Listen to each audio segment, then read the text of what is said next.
Hello, hello, hello, everybody. Good morning, good evening. Hope you're all doing well today. So, we are going to have a very interesting time today.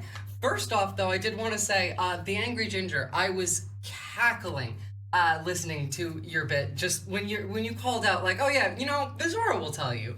I lost it. 10 out of 10. You're not wrong though. I will tell you.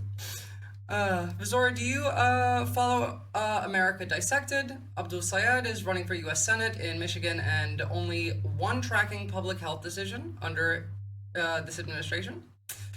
I have not actually been following, but I will look that person up. Let me write their name down. Abdul Sayed, rather. Look, health is not the priority of this administration. In fact, I'd probably go as far as to say the lack of health is probably more so the priority here. But, it is what it is. That's what we get for voting for socialism. Not socialism, against socialism. So, my stream today is going to be about how, essentially, it seems like if World War III hasn't already started, there's sure as hell quite a lot of countries at war right now, or on the border of war. But first, I want to start off with something funny. We had the fermented pumpkin join the military who is occupying the Capitol on the ground today. He decided to go on patrol. Now, me hoping to God that they would dress this man up as the cosplay LARPer that he is, in full kitted out ice gear, and no, they didn't. Then again, it wasn't much of a patrol. To be able to patrol with the military, you kind of need to be able to walk, and it's not exactly his strong suit there. I feel like maybe if they rolled him on his side, that could have worked, but no, unfortunately not. But let's take a look.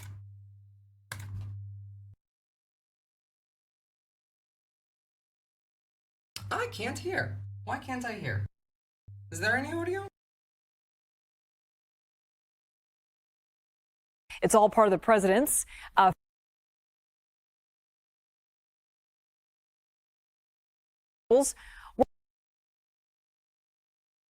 Sorry, my bad. I had the video muted. Well, in recent weeks, residents of Washington, D.C. have seen a growing number of National Guard troops on the streets of the nation's capital. It's all part of the president's federal takeover of the D.C. Police Department. And this evening, those troops and other law enforcement officials were joined on patrol by none other than the commander-in-chief. Ed O'Keefe has the details. Liz, tonight the president thanked dozens of federal law enforcement officials working out of U.S. Park Police headquarters in the Anacostia neighborhood of Washington. That's closer to where a lot of the violent crime in this city can occur, not where we've seen National Guard troops deployed in recent days.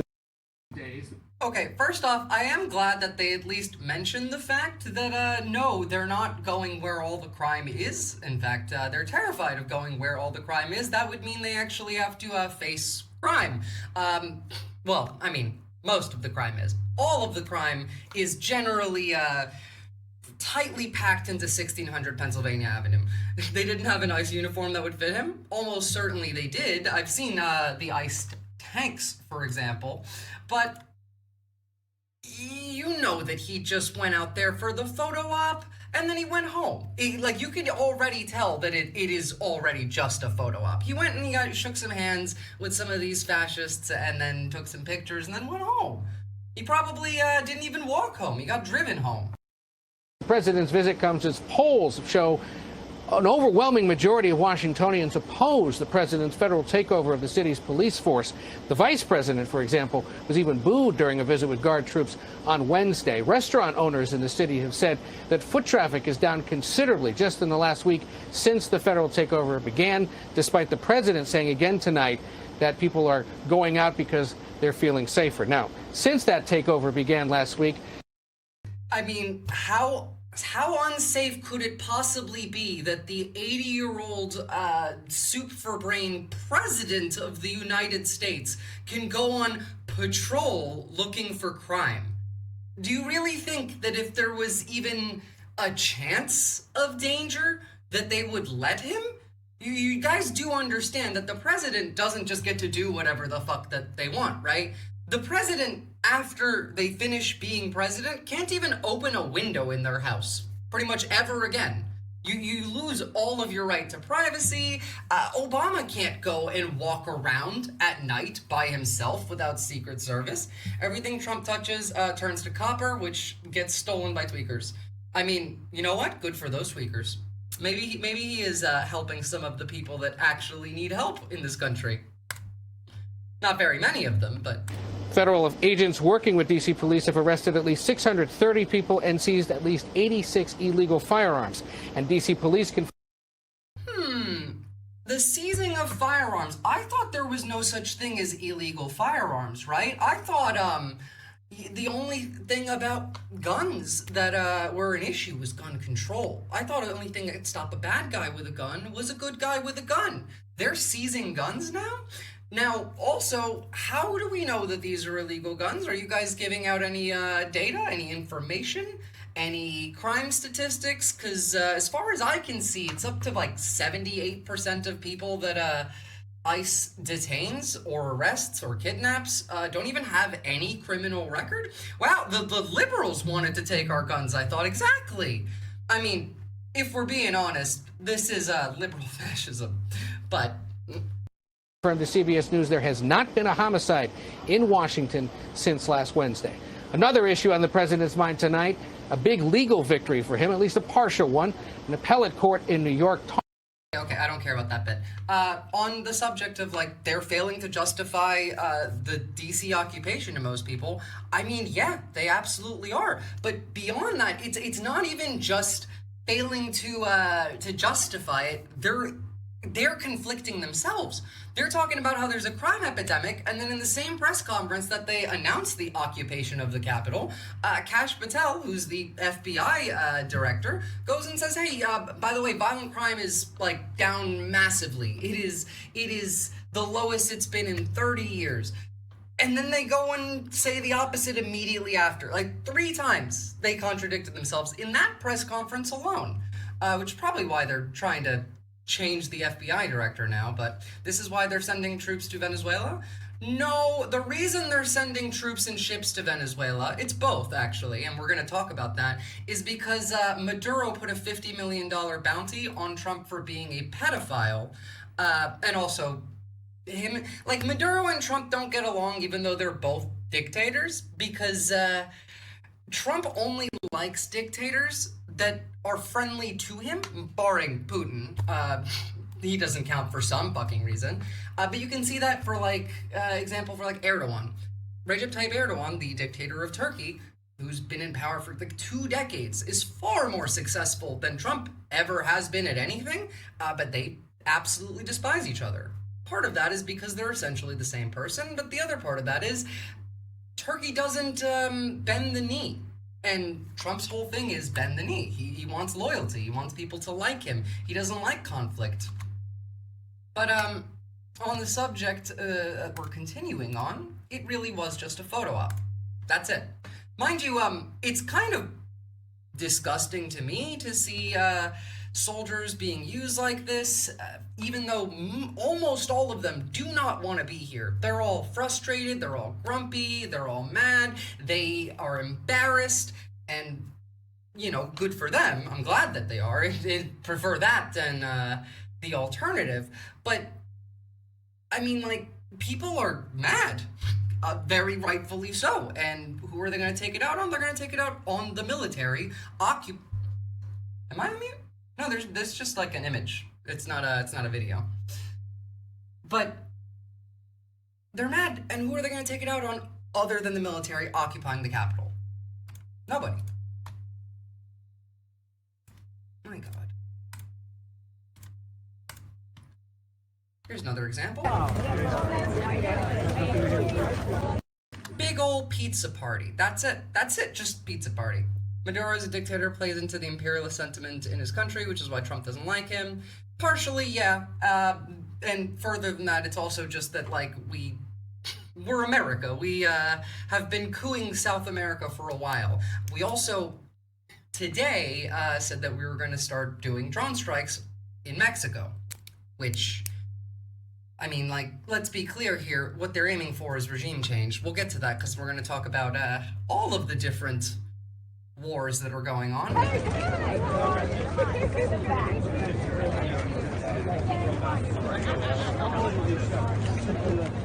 This is what we're doing, like the giant glaze fest. Mind you, right now, we know for a fact that it is costing the taxpayers 4 times more money every day that we are occupying DC than would have cost to just house all of the homeless in DC. Because remember, the justification for this was there's too many homeless people.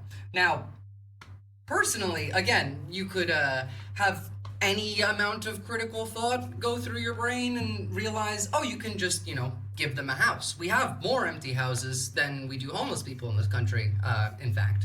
And also, it's been proven that giving homeless people housing and even money not only betters their lives, leads to them getting a job, lowers crime because the number one cause of crime is poverty, but also it makes the government money.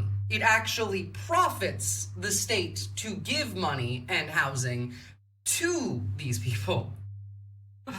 But we're too dumb for that. We're just insistent on being evil for no reason. None whatsoever. Now beyond that, let's jump to the next war. I'm going to be going through them pretty quickly today, at least for the first part.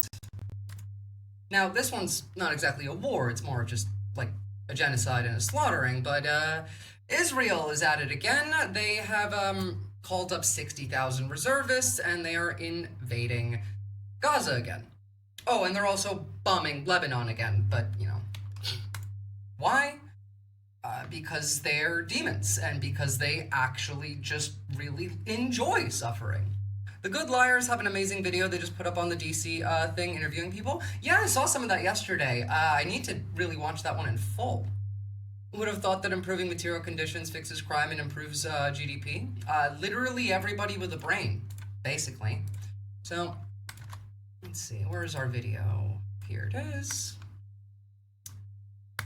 So Gaza has begun its, Israel has begun its expansion into the last part of Gaza where there's people living somewhat freely from being bombed every day. And by somewhat, I mean, let's be clear, they're being bombed every day anyway. It's just they're still alive for now. Well, turning now to the situation in the Middle East, where Israel says it's begun the first stages of its expanded ground offensive to take control of Gaza City. This as Prime Minister Benjamin Netanyahu has instructed his military to shorten timelines for taking control of terror strongholds in the enclave and defeating Hamas. Terror strongholds, as if anyone with any kind of a soul can look at what's going on over there and think of anyone other than Israel as the terrorists, but it is what it is. And to be clear, they are terrorists because we have a ceasefire with Lebanon, right? We negotiated that. Not to say that, they've really ceased any firing. Not really.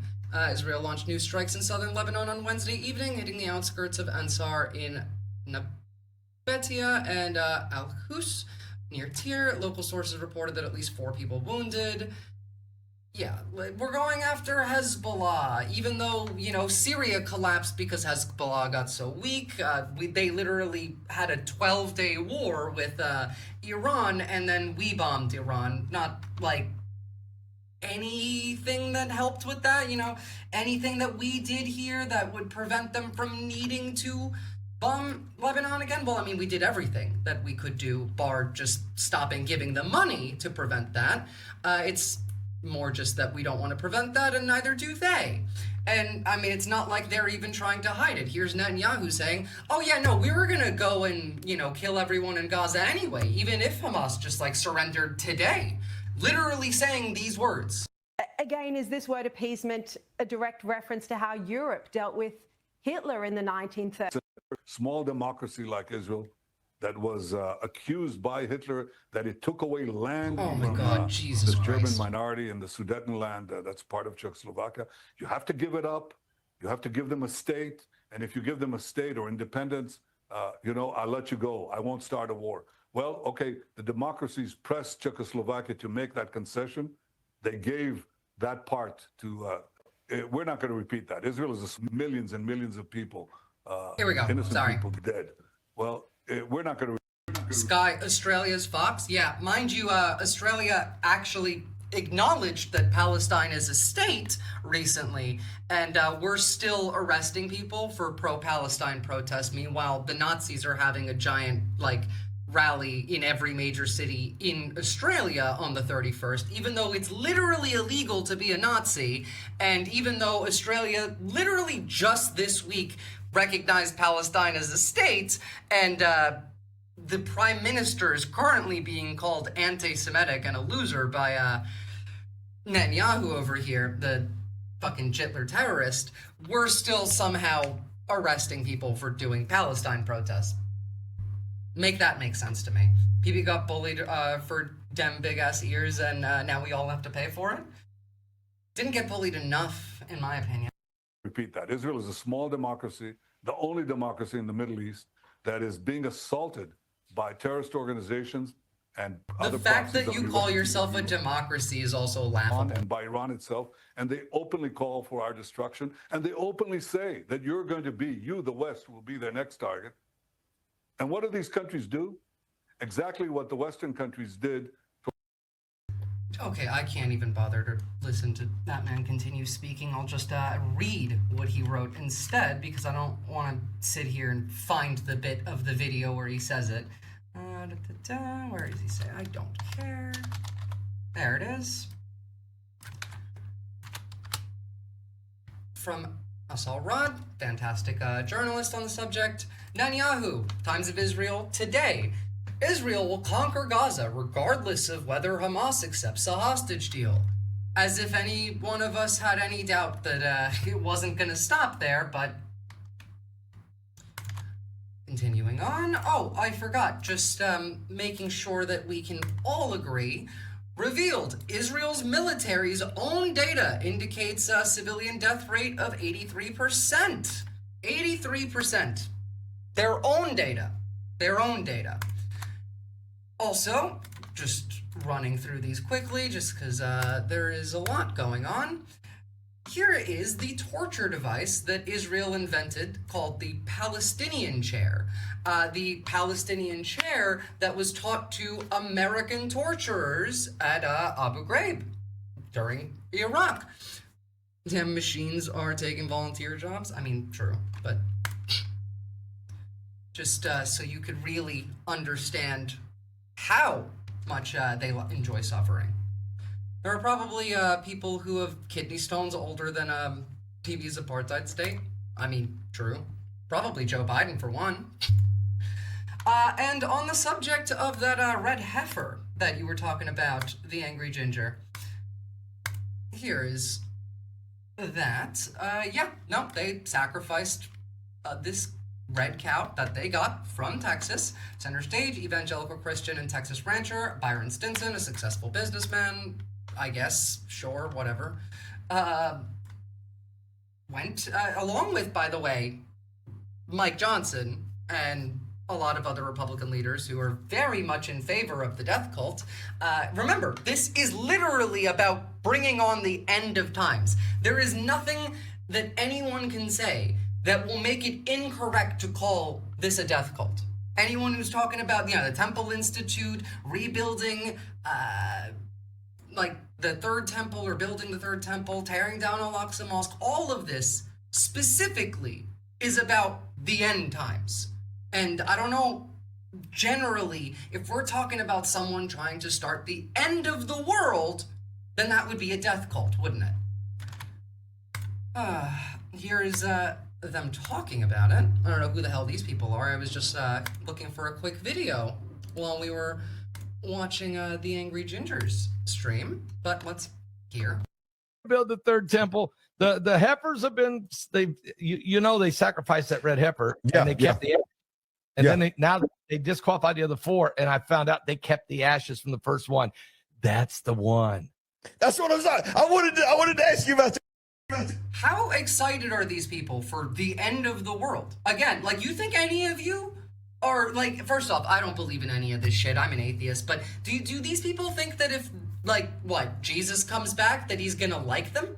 The brown socialist that, like, has like have any of you read the Bible? Any of you heard, you know, it's easier to I don't know, what is the quote, like, thread something through a needle than a rich man get into heaven?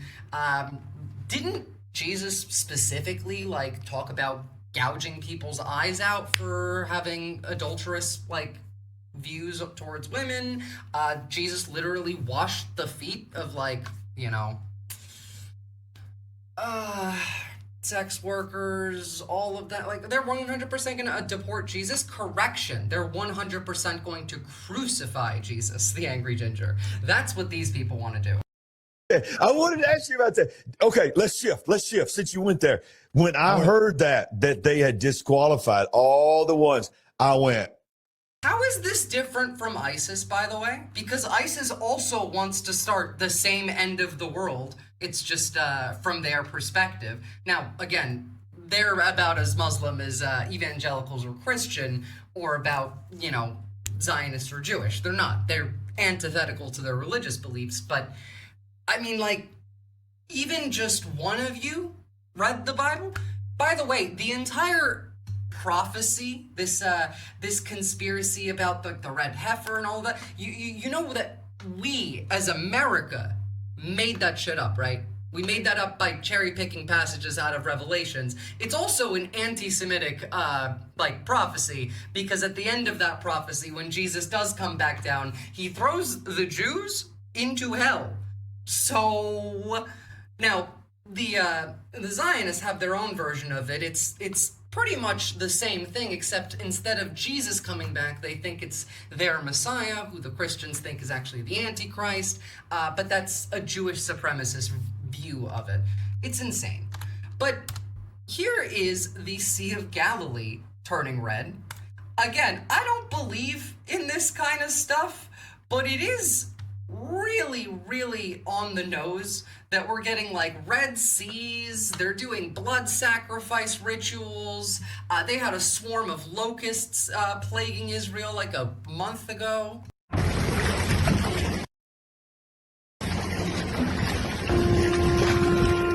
Now, this is from algae, mind you, like actual algae results in this. That's probably going to be music that they're going to get mad about, so let's just turn that off. Sure, yeah, there is a physical, like, biological reason that this river turned red, and it has in the past before, but it's a little, you know, the timing. They're, right now going to go and entirely erase an entire group of people from this earth. And also they're invading the West Bank and building more settlements there, which, you know, we're partially paying for. I won't believe in prophecy till non-Christian prophecies also come true. Oh yeah, absolutely. There's no prophecy here. It's just ironic. And the last things I'm going to show you on Israel, just like a little bit of a way to cheer myself up and you guys up, just because anytime we talk about Palestine, it's genuinely depressing because it feels like there's nothing that, like, we can do. I feel like there has been enough of a movement from all across the planet that if there was anything that we could do, we would have accomplished it by now. No matter where we're talking about in the world, whether we're talking about in America, whether we're talking about in Israel, whether we're talking about in Europe, there are in Australia, there are protests happening every day. There are mass protests happening right now in Israel. In Israel right now. But does it matter? No. No, it doesn't. Are they going to stop? No. Are they going to slow down? No. Hell, look at this. One more negative thing, actually. Just one more. Because it's quite telling. It is quite telling. Exactly how people in Israel see what's happening. Here is a Jewish protester in Tel Aviv just yesterday. Quote, Israel is doing now a Holocaust in Gaza worse than the German Nazis did in 1942 to the Jews, and I hope this time the world will intervene. Amran Zahavi, quote, I'm calling on the world to help us from the outside because Israel is doing now a Holocaust in the Gaza Strip worse than the German Nazis did in 1942. Boycott Israel, cause Israel to withdraw from the Gaza Strip, and stop the massacre and Holocaust that we are doing in Gaza. I'm an Israeli citizen, 78 years old. I'm doing the protest since 8.5 years. I got arrested. They beat me. They put me in jail. They stepped on me with horses. But what they can't do is stop me from talking about the evil of the Israeli government and the IDF. Like, that is wild to hear from Israel. But even, like, their own citizens aren't getting listened to. Sir, may I ask what the tattoo is on your arm? Sure, absolutely. It is just a wolf howling at a moon. I got this when I was like 16. I don't know, I quite like wolves. They're cool. Cool animals. Alright, now like we can get to just a nice little bit of not exactly news. This is old. This is from about a month or two ago. It's just never not been funny to me, and this video will live rent-free in my head for the rest of my life. It's also one of the most cathartic videos I've ever seen. I don't understand the relationship between America and Israel. It's like, it's the most effed up situation ever. We're like the world's most pathetic sugar daddy. We give them billions of dollars and they shit on us. Like Mr. Jonathan said, now we're ganging on them. We're not helpful. Dude, we gave you $30 billion to bond children and it's not enough for you. Like, I mean, at least when you pay a dominatrix, you know that you're getting fucked. But this is just America having a public humiliation king while getting fucked, and they call this foreign policy. They are arresting American students on American soils for protesting Israeli war crimes. What the hell, man? This is like so correct. Your crack whore making you beat your children for calling her what she is, a whore. And the thing, this is what really boggles me in America. The right. I want all of you to start talking like this about all of it. Like, not just Israel. I mean, use this level of emotion. Like, be on his level with everything. This is how I want you to talk about Trump, the fascist, like all of it. The dominatrix analogies are on point. They are. They're factual. It really is insane. We are calling this foreign policy, and it is just a public humiliation kink. I mean, to be, like, fair, it has been for a long time now.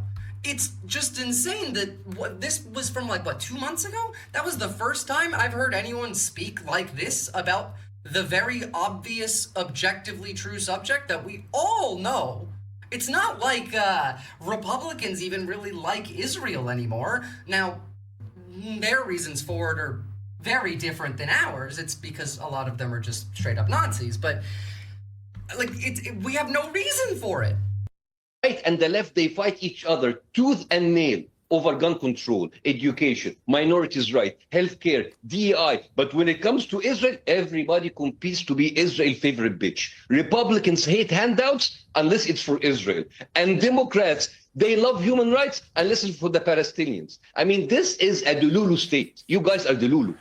You are Delulu. Like, I came here today to witness for myself how someone... I love that Delulu is a word now. Thank you, Anthony Albanese. And lie so shamelessly. The guy is like a human pinball machine. Every question lies on him, ends on Hamas. He's like a magic 8-ball with one answer. Hamas. Yani, at least flat earthers, they make things interesting. You guys are boring. You are like the same thing. I left all of this. I left the media because of... Let's keep going. I got a few of these. Take Palestinians. This is like someone going into Fifth Avenue, shooting someone in the face. And it's like, why do the neighbors don't bury the body? You're the guys doing the killing, not Egypt. So stop talking about Egypt. Anyways, and I would like to, like Jonathan and his likes, to please stop Zionizing us. Stop the Zionizing. Zionizing, it's a verb, which means to gaslight someone with such shameless, narcissistic, psychopathic audacity that you deny reality to their faces while simultaneously playing the victim, engaging in endless circle debates that go nowhere and displaying a complete loss of empathy and basic humanity. Right? Remember? Have you ever seen Piers Morgan be quiet for this long? He's stunned, and honestly, as he should be. fucking perfection. Pierce, why the first video went viral? Because I called Israel a narcissistic, psychopathic behavior that fucks you over and then makes you think it's your They're actually just that speechless. because this is what Israel does. It didn't happen. And if it did, you're remembering it wrong. And if you're not, it's your fault because you're looking into my phone. Narcissists lived in their own made-up reality. They don't share your reality. They live in their own custom-made universe where facts are negotiable and truth is whatever serves them in the moment. And when it comes back and when you corner them, they back through tantrums, accusation, Hamas, anti-Semitism, full victimhood mood. And it's pointless to debate with them, right? Because take him, for example, and the likes of him. You show them a video, it didn't happen. You show them UN reports, these are lies. You mention international law, it's complicated. You get testimonies on the ground from doctors and nurses at Hamas propaganda. Yeah, we saw it with our own eyes. Your optic nerve is anti-Semitic. Like Israel. Your optic nerve is anti-Semitic will never leave my brain. Like, that is my favorite thing I've ever heard. Is like Shaggy. We saw you won the hospital. It wasn't me. We saw you killed the children. It wasn't me. Dude, your war crimes are documented. Hamas propaganda. Also, it wasn't me. There is no point of debating gaslighters. We have 4K videos, satellite imagery, and your own soldiers posting on TikTok bragging about killing children. But of course, yeah, the entire planet is having a mass hallucination, right? One more. They have broken more international laws than Diddy has violated young rappers, right? This is bullshit, right? This is the Okay, that one was fucking savage. problem with debating with pathological liars than him. It's like trying to nail jelly to the wall. It's messy, it's pointless, and everybody watching knows that you're wasting your time. Pathological liars don't argue with you. They argue to exhaust you, right? The whole point is to drag you into pointless and a maze of circular logic that you either give up or you lose your temper, right? You present evidence, they question the source. You give them the sources are biased. You show them video footage, the footage is taken out of context. You give them the context, it's complicated. For them, truth is not a destination. Truth is a moving target, right? Everything can be always debated, including gravity, right? Reality for them is another opinion. War crimes becomes allegation, genocide becomes a conflict, dead children becomes casualties in a very sad, complex situation. Words have no meaning anymore, right? So they do all of that while maintaining this calm, reasonable demeanor, like him. He has like a resting genocide face. Resting genocide face.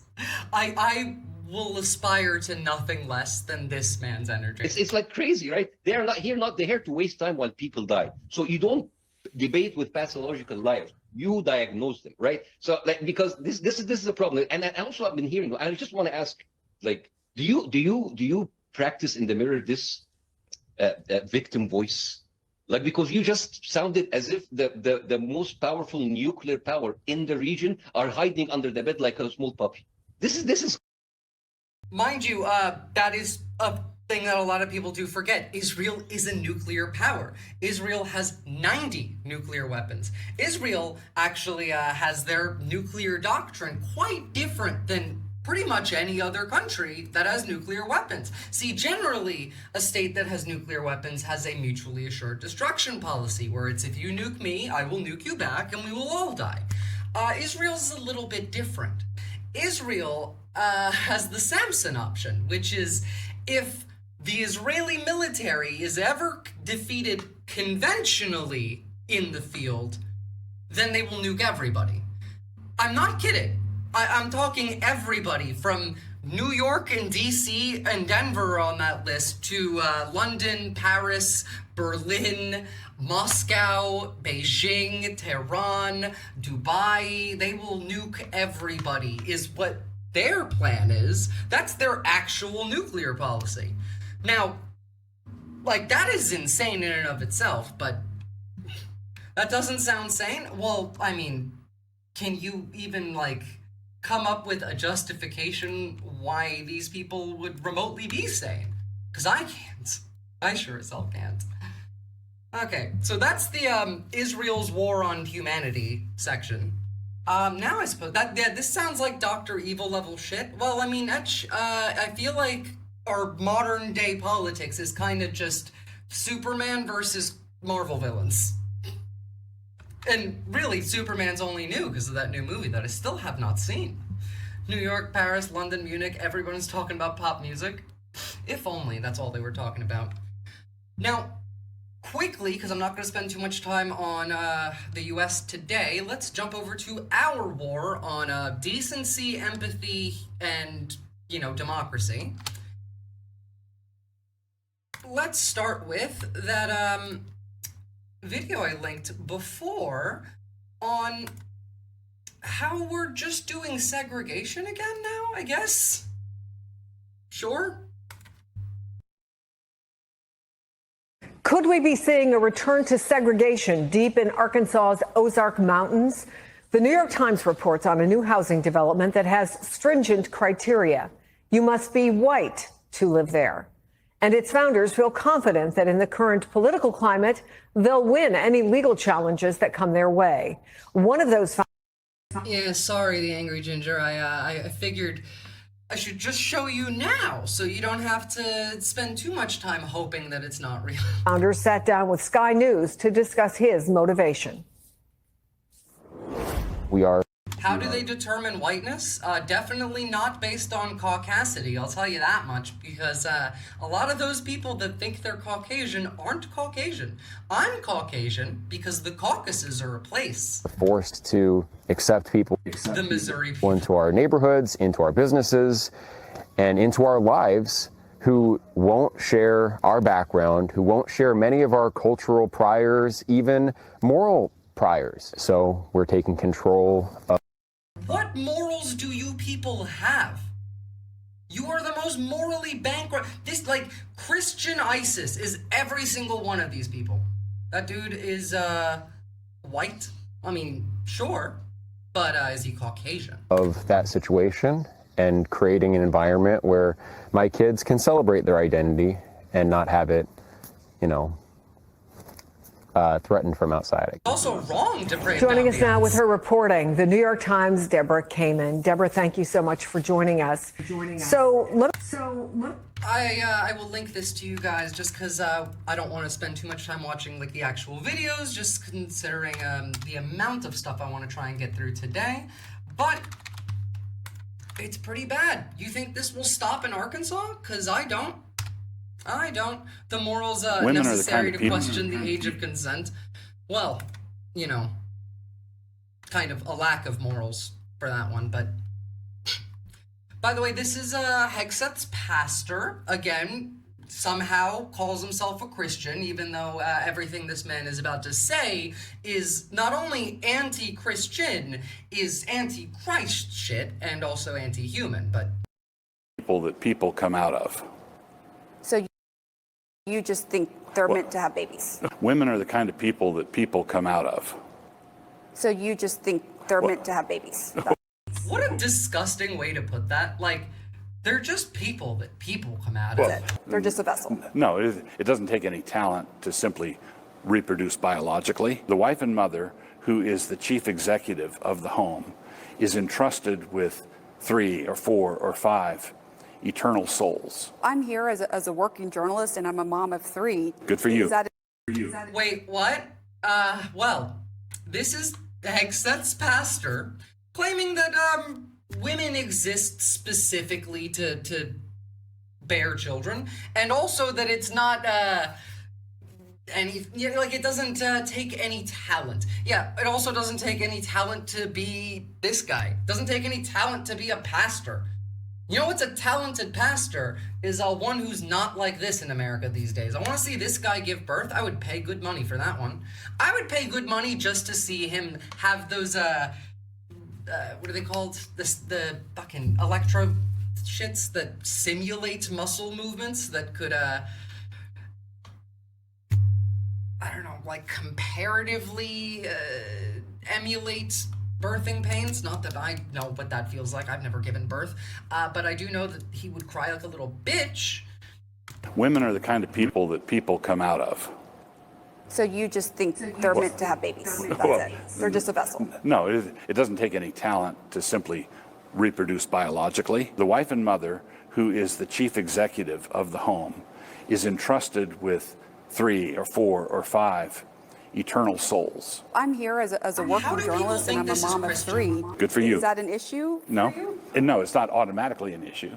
Christchurch senior pastor Doug Wilson is the leader of a Christian national. It's not automatically an issue, as in like, well, yeah, actually, I'd rather you not have a job. 9 pounds, 60 ounces coming out of whatever hole he chooses.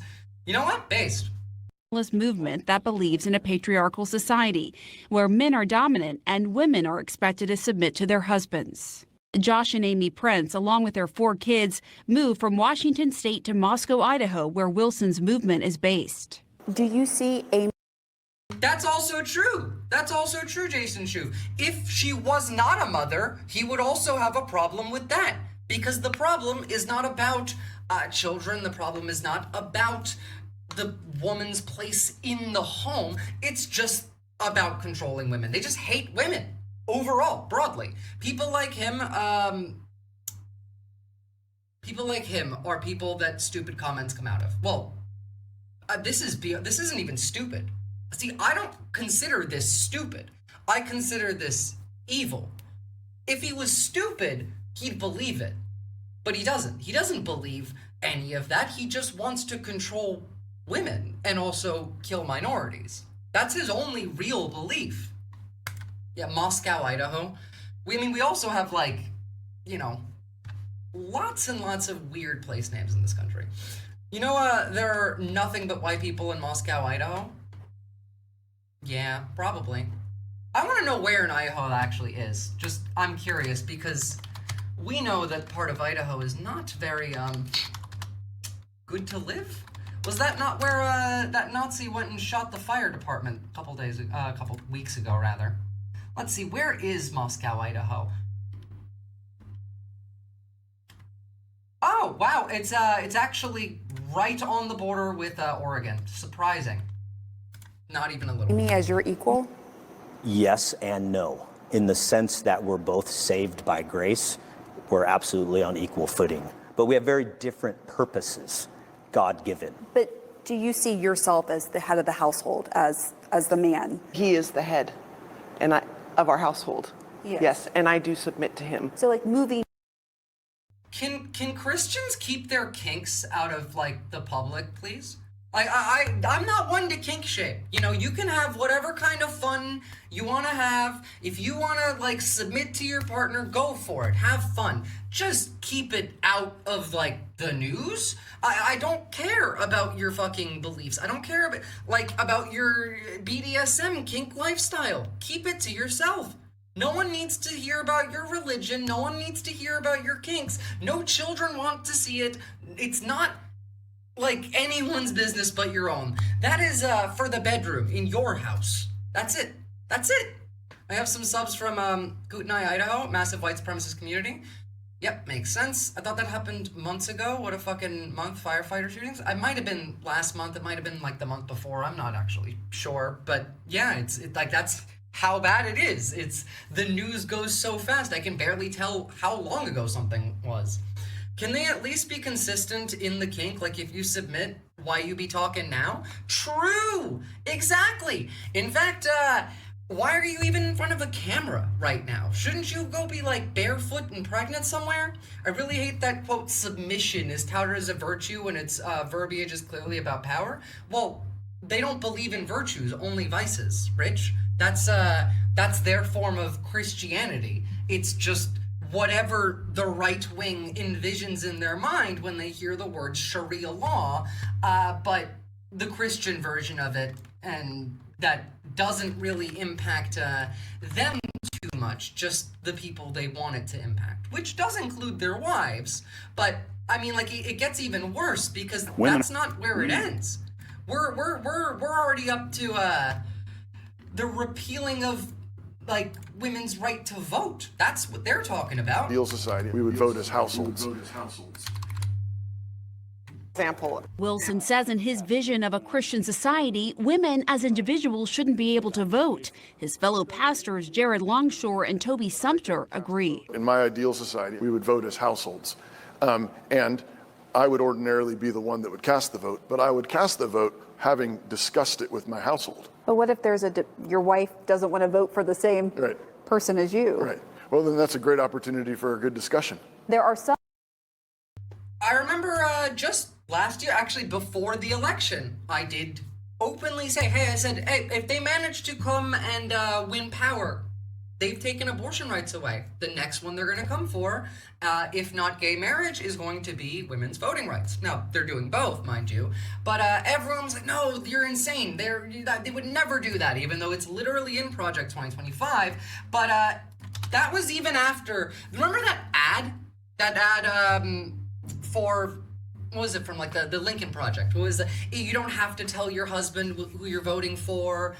Your vote is a secret between like you and, you know, your actual ballot paper. And then we saw Jesse Waters on Fox News talking, by the way, Jesse Waters, a man who's cheated on his like wife before, talking about how if his wife voted for somebody that he didn't want her to vote for, that would be somehow worse than cheating.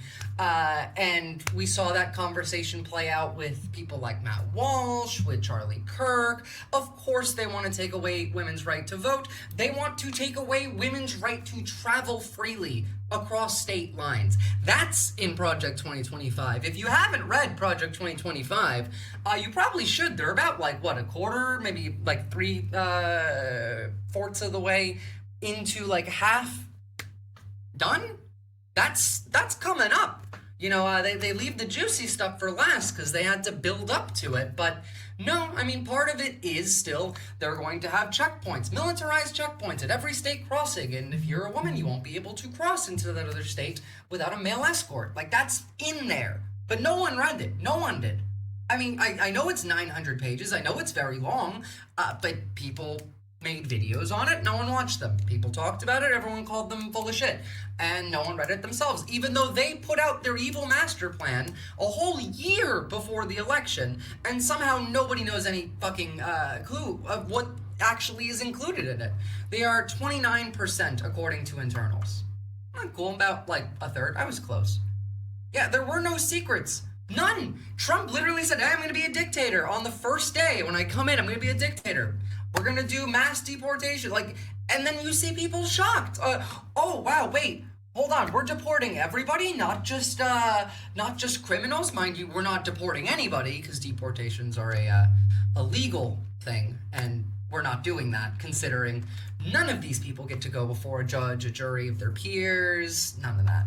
Had to get soldiers in place before they got to the juicy parts. I made like 10 videos about it, even gave people an AI tool to research it. Yeah. Like, everyone did. Everyone did. ProPublica put out training videos for like the people, for like the actual Heritage Foundation.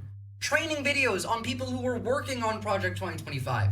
But no, even that was fake. Some who have gone so far as to say that they want the 19th Amendment repealed. I would support that.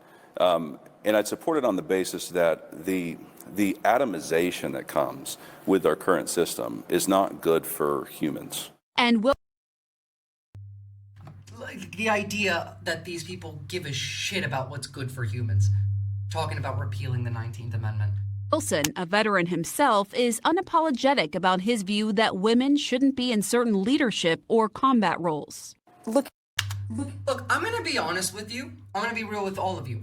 I think every single person in this chat right now is better than every single person who's a MAGA supporter in every way. I mean, like, you're better than these people. You are superior beings to these people. I barely consider these people anymore. And I know that that could be extreme, but no, like Doug Wilson is a demon, and these idiots over here, these are ghouls at best. At best. They've lost the right for me to see them as people. They have no empathy, none whatsoever. We have critical thinking skills that we use. That's true. Exactly. And they're literally incapable of it. We believe in human rights. They don't believe in humanity. Humanity. Period.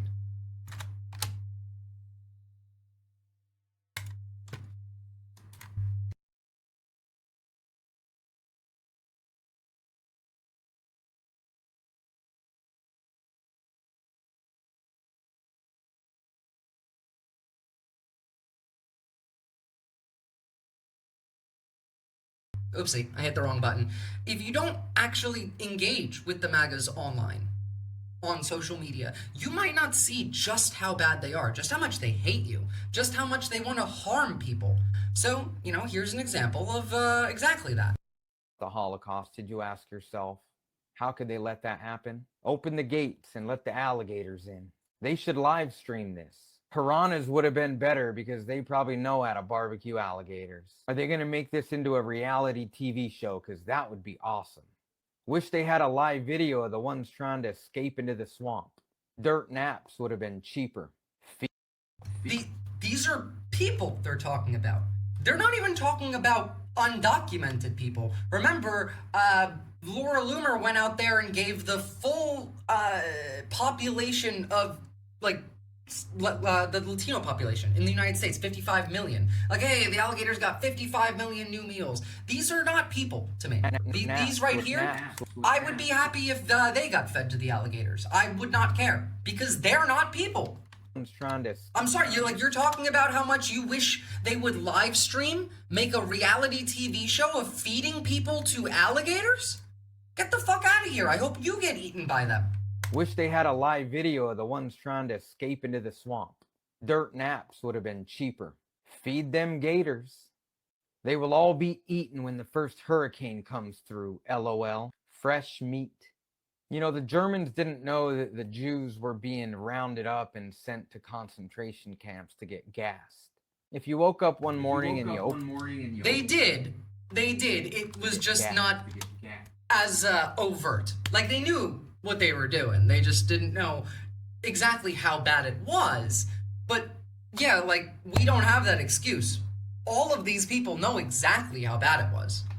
And granted, most of these people don't even give a shit about, the Holocaust. They are regularly talking about how much they should love Hitler. Doug Wilson, the pastor that we just saw earlier, just last week I covered him talking about how you should love Hitler for Jesus. If you woke up one morning and you opened the news and you read that alligator Alcatraz was flooded and 500 undocumented immigrants drowned, would you really give a fuck? The answer is no. So my point stands. This is exactly how it happened. You are the monster. But they're illegals. Yeah, and the Germans said, but they're Jews. We can't allow, the terminology to exist after this. I cannot deal with people being labeled as illegals. It's just, it is inhumane in and of itself. The level of rage instilled in them is incredible. Well, it's hatred.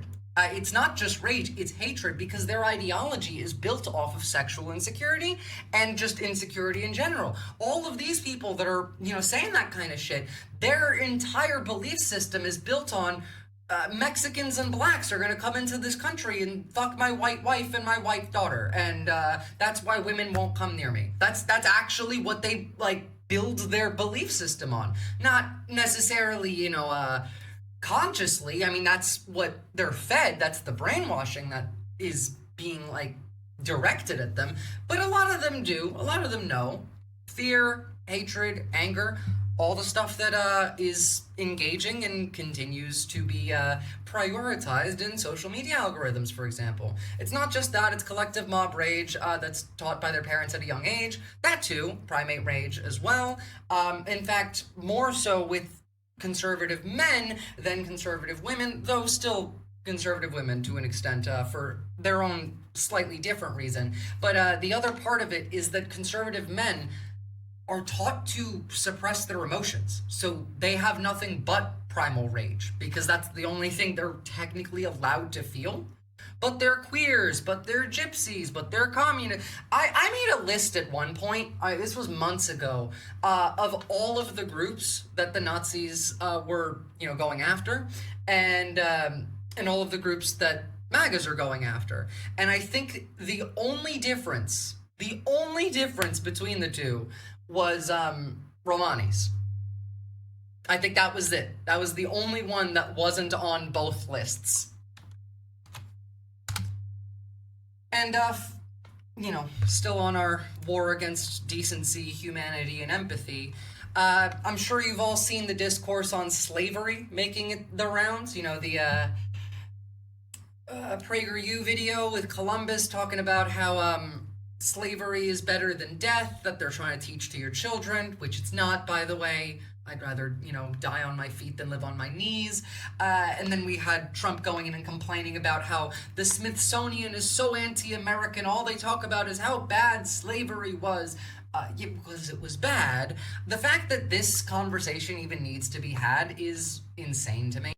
Last week on this show, a guest shocked the table by arguing in part that slavery in America can't just be blamed on one race, and that museums put too much focus on the role of white people who participated in that terrible institution.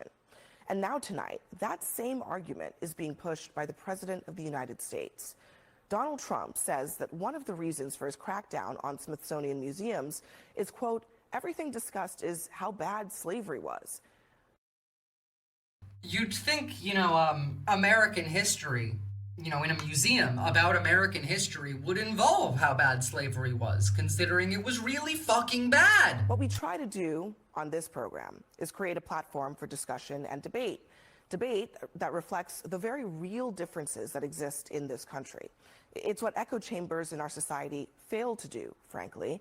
But on this topic, it's important to say objectively, slavery was indeed bad. It was evil, the nation's original sin.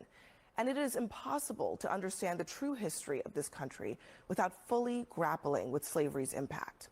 Simply because... Well, to be fair, Tagyam, I'm sure most of the hosts don't want these people there. It's just the executives of the company have bent the knee to Trump. They're all, sucking him off. And it's not even that they're afraid of him. They're not afraid of him. This makes them money, and they're on the same side. CNN's owners are not liberals. They're capital class. They don't care about you. They don't care about, slavery. Like, they exist to create slavery. That's kind of their job. Not, her, but the executives, yeah. I've been to the Smithsonian. I don't recall anything about slavery on display when I went. I've never been to the one in DC. I wouldn't know, but I'm sure they change the displays every now and again, update them, move them around, cycle them around. So possibly a reason for that there. I remember being in 4th grade and hearing the furious rhetoric against liberals from a farmer boy my age. I didn't understand it at the time, but in retrospect, it was crazy. Yeah, these people are taught from the moment that they can comprehend any amount of information that they should hate Democrats. There's a reason why you're never going to change their minds. There's quite a large population of the country that doesn't even pay attention to the news, that does not follow politics even a little bit, but will vote Republican every year, every 4 years, like clockwork, even though they don't care at all. It's just because they've been taught to do so. There is an incredible capacity for anger, even when the angry person doesn't understand what they're talking about. Well, they kind of fucked up because now that incredible capacity for anger, well, now it's us displaying it. See, the thing is, the reason that Trump's reach went so far and that he was able to radicalize so many people on the right is because of this feeling of counterculture on the right. They thought that they were, doing Vietnam era protests, that they were the hippies. But now we're the counterculture. They're in charge. They have all of it. They control the media. They control both online and offline, mind you, considering quite a lot more censorship and algorithmic suppression happening now just in the last week I've seen on left-wing creators.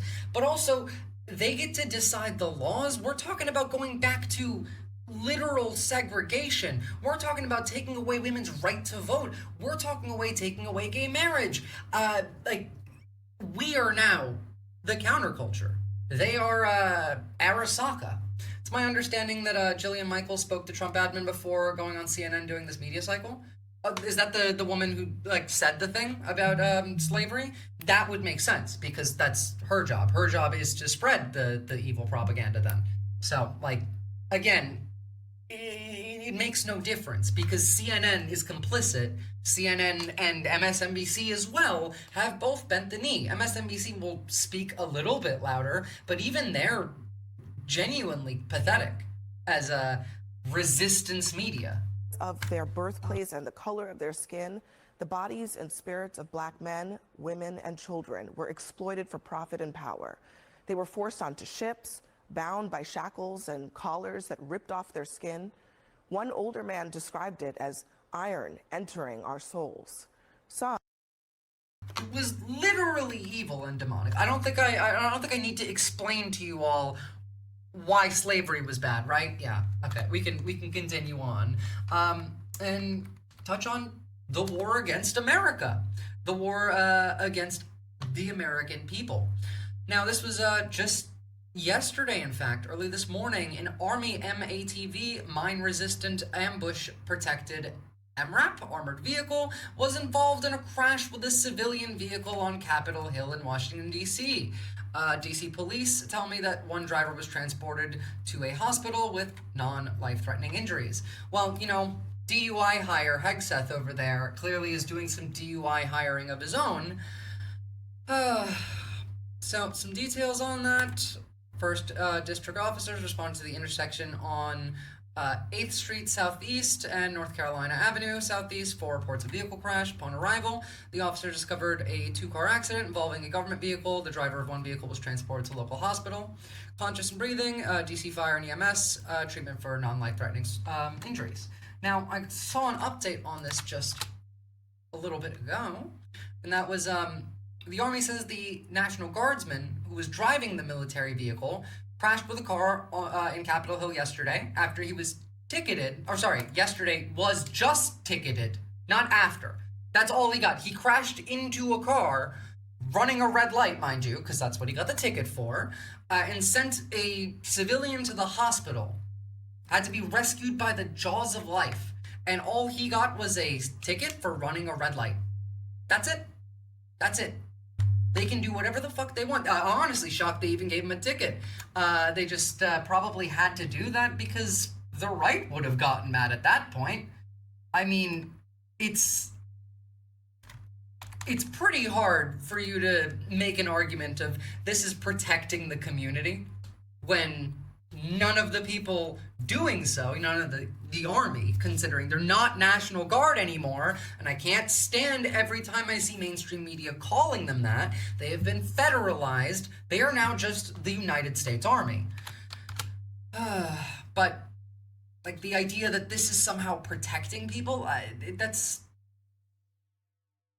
embarrassing. I'd be curious how that gets settled. Are insurance companies just going to eat these? Probably. Actually, hold on. I was going to show you this one first, but maybe this one first. Remember, we are in it.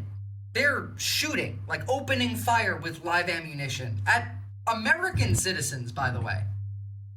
So, yeah, I'm pretty sure the insurance companies are just going to eat it. A tense confrontation with federal agents in Southern California has left open questions about why the encounter ended with gunfire.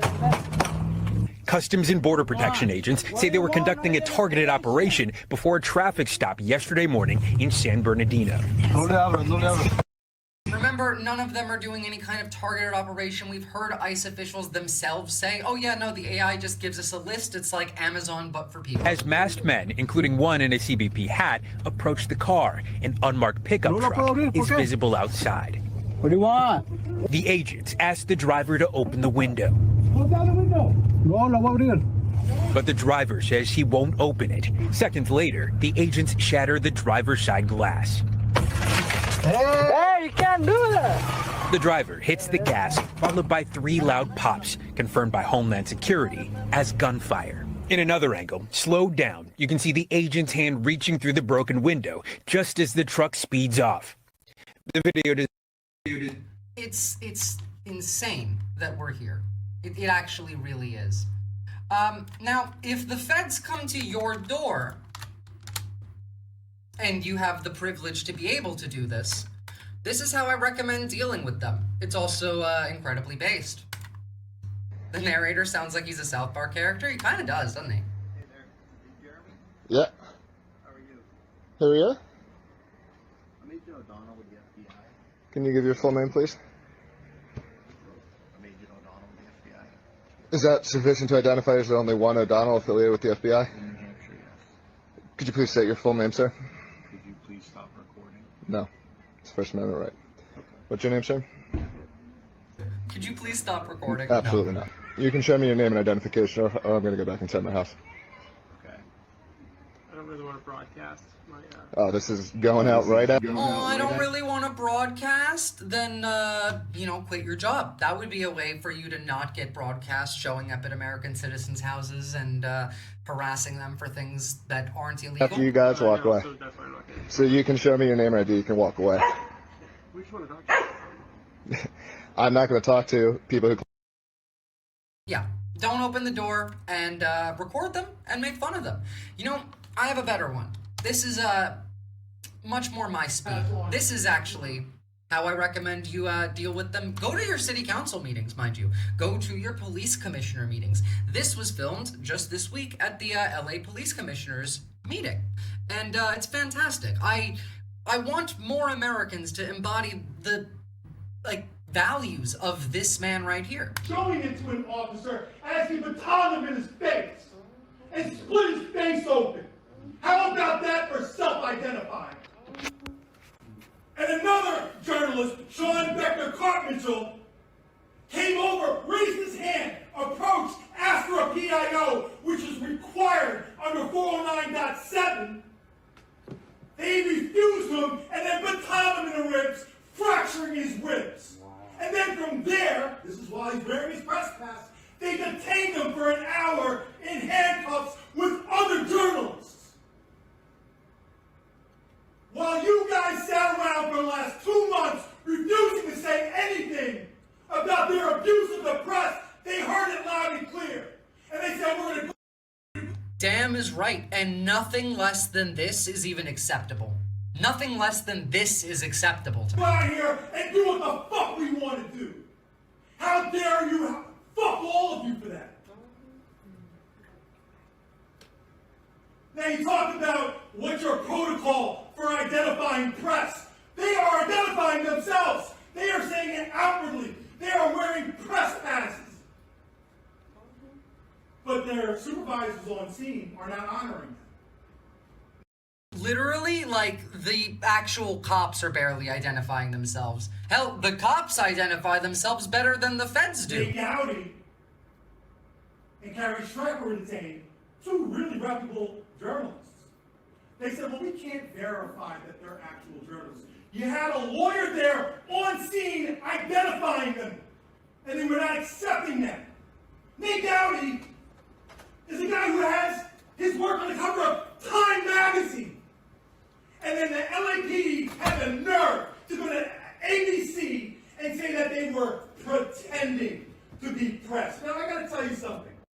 Hey, remember that Australian news broadcaster, the journalist that the LAPD shot on camera just for fun? If you hadn't seen that video, they literally look at her, think about it, look away, then look back, and then take a shot at her. Remember Badges? Yeah, I'm legit crying right now. I gotta be oh my god. Big heart bun core.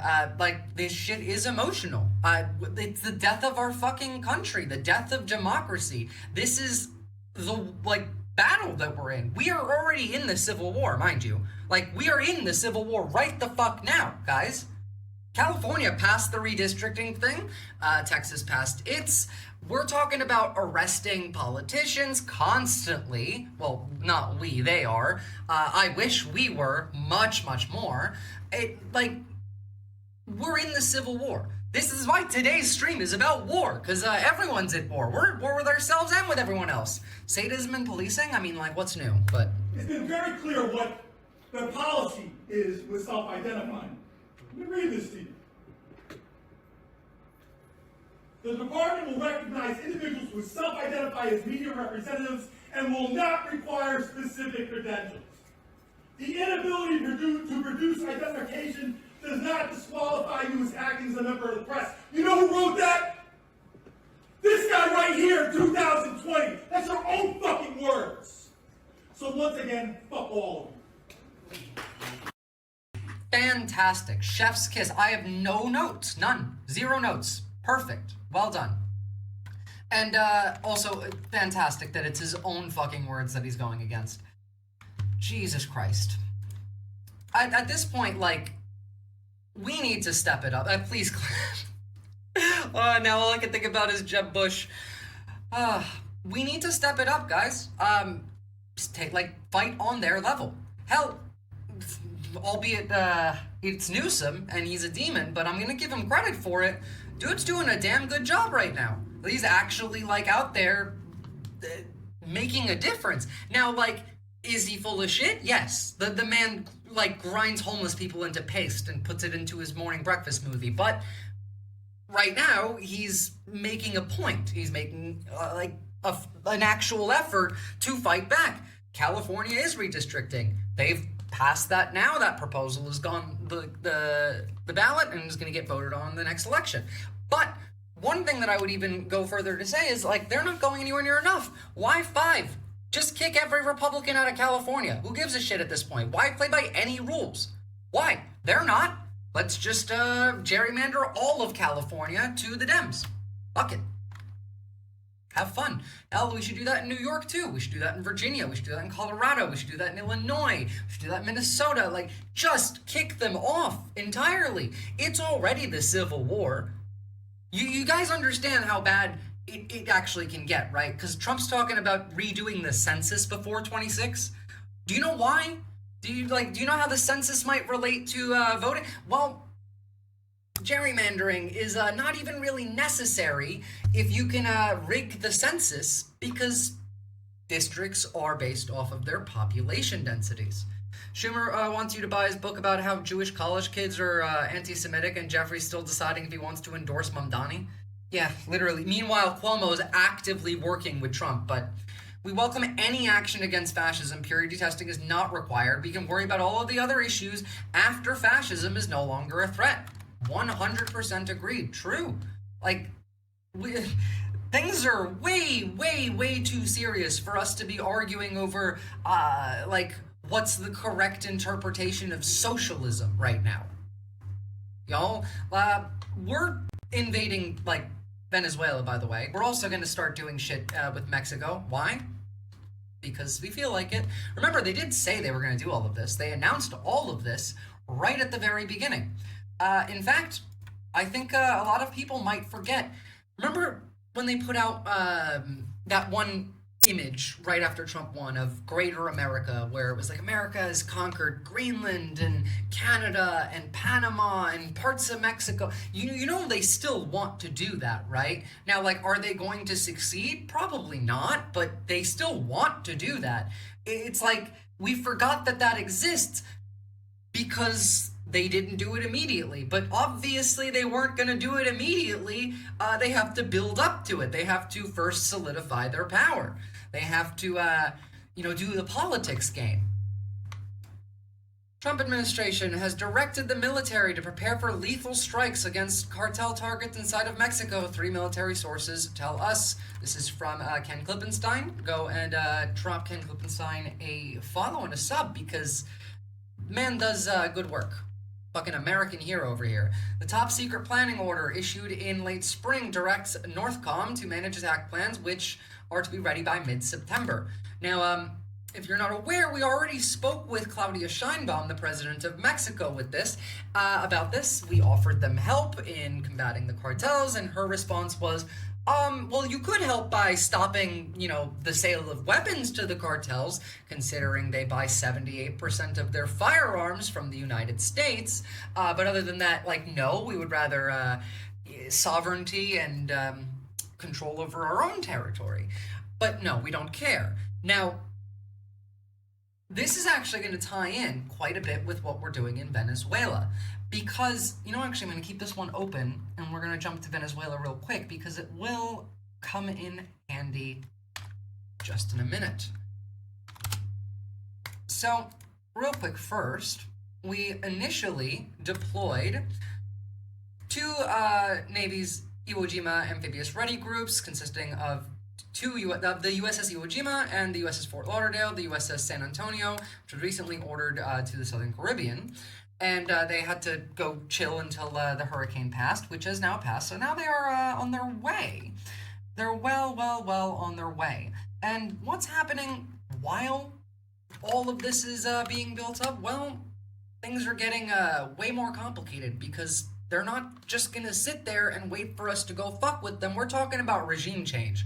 We're actively speaking about regime change right now. Remember, this was supposed to be the peace president, the no new wars president? We're doing regime change in South America now? 3 U.S. destroyers carrying 4,000 Marines are heading in the direction of Venezuela. According to the White I wonder how the Marines feel about this. You guys ready to go to war in Venezuela for no reason? House, the mission is to target drug cartels that traffic narcotics to the United States. The move comes just days after President Trump raised the reward for helping to apprehend Venezuela's leader Nicolás Maduro to $50 million. And then Maduro put a $50 million bounty on Trump to match, but for child sex crimes. Remember Tulsi Gabbard, blah, blah, blah, about how she will never, ever support regime change wars? Yeah, the Russian asset, Tulsi Gabbard, talking about how she wouldn't support regime change. You know, she was saying that because of Assad, specifically, because she is a Russian asset. Honestly, Hillary Clinton is a fucking ghoul, but she has never been more vindicated than by this administration. Not to, like, give her any credit, because I don't want to give her even remotely a gram of credit, but she was right. She was right about Tulsi, she was right about Trump, she was right about all of it. The drug cartels that do deals with the CIA to keep the drug war going, we literally sell them 78% of their guns, and also, like, the drug cartels in Mexico are not the same as the drug cartels in Venezuela. Now, are there drug cartels in Venezuela? Yes. Does it, like, change anything? No, we have drug cartels in America. Look at Purdue Pharmaceutical. We're still dealing with the issue of that drug cartel. How many thousand people die per year now from opioids? U.S. opioid deaths per year. So 2021 was 80,000. It was 68,000 in 2020. What's any numbers since then? Let me see.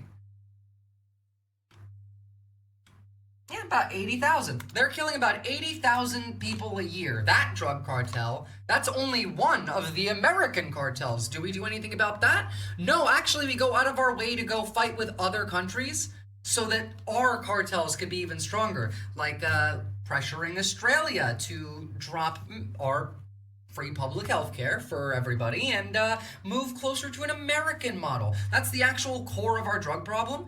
Well, I mean, that and poverty, but yeah. In response, Maduro is mobilizing 4.5 million militiamen and women throughout the country. Que el mundo lo sepa.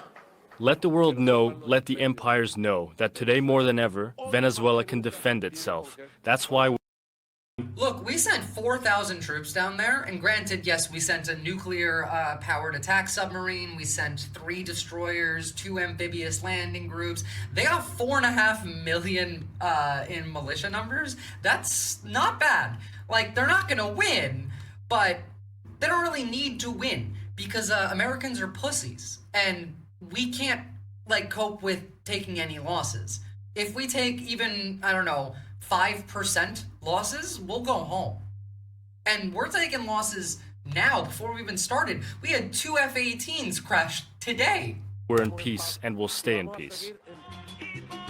But while some say Trump is unrelated to this, but I mean, like, still, we've been crashing our own planes and taking losses for about a few months now. We had U.S. service members die during the 12-day war with Iran, not from combat injuries, but from, like, you know, moving the ships.